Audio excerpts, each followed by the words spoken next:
Shiva, Shiva, Shiva, Shiva, Shivaya.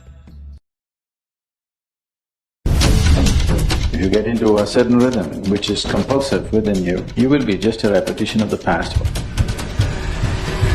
If you want to break your emotional rhythms, these are simplest tools, maybe drastic, but if you don't want to waste time in your life, that's the way to go.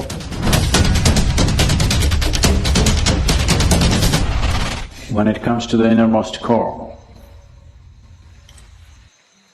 it is all one.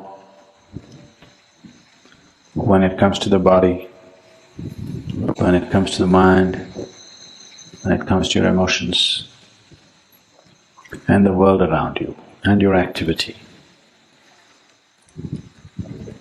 the whole significance of life, the beauty of life and the efficacy of life is in just finding the right rhythm.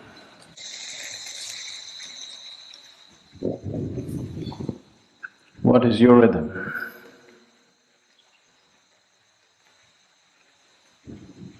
If you listen to the outermost surface of who you are, there will be one kind of rhythm.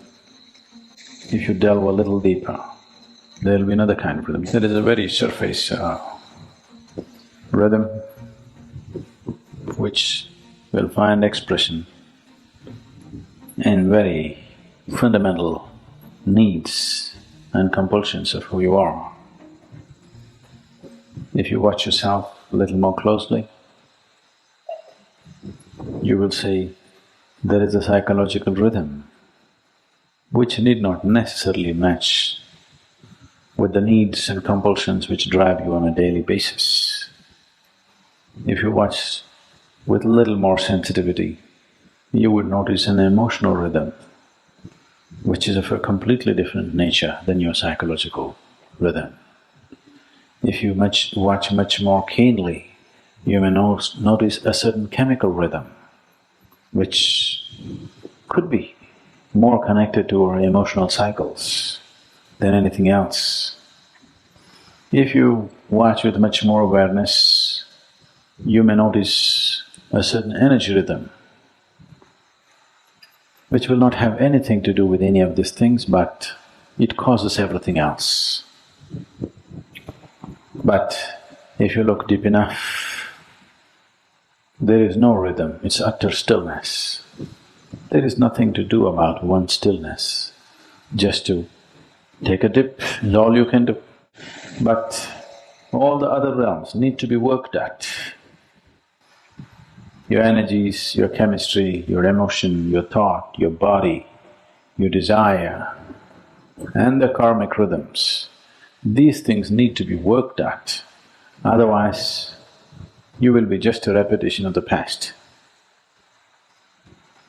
If you get into a certain rhythm which is compulsive within you, you will be just a repetition of the past over and over again. Nothing new will ever touch you.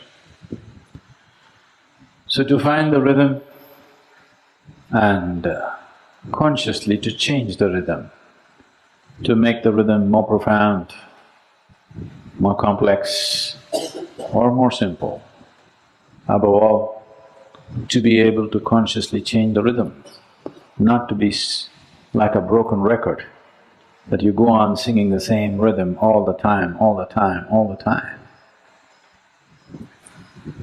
At the age of 60, somebody comes to me yesterday and says, my husband is not paying enough attention to me. I said, you must be glad. If you had these prayer problems when you were 18, not good but understandable. At 60, you still have the same problem. At 60, if you're still a teenager, oh, nobody's going to tolerate you. Yes? Nobody's going to tolerate a 60-year-old behaving like a teenager, isn't it? So, if you do not learn to consciously change the rhythm, of body, mind, emotion, chemistry and energy, you will become like a broken record, simply repeating the same things over and over again. The easiest way or the simplest way to break the rhythms which are compulsive within you is to start doing things that you don't like. You would like to start the morning with a chocolate, but here you start with a neem ball. Just what you don't like.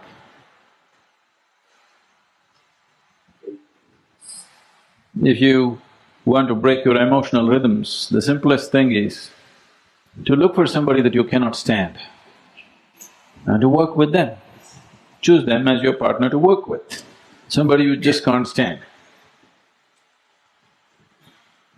These are simplest tools, may be drastic, but if you don't want to waste time in your life, that's the way to go.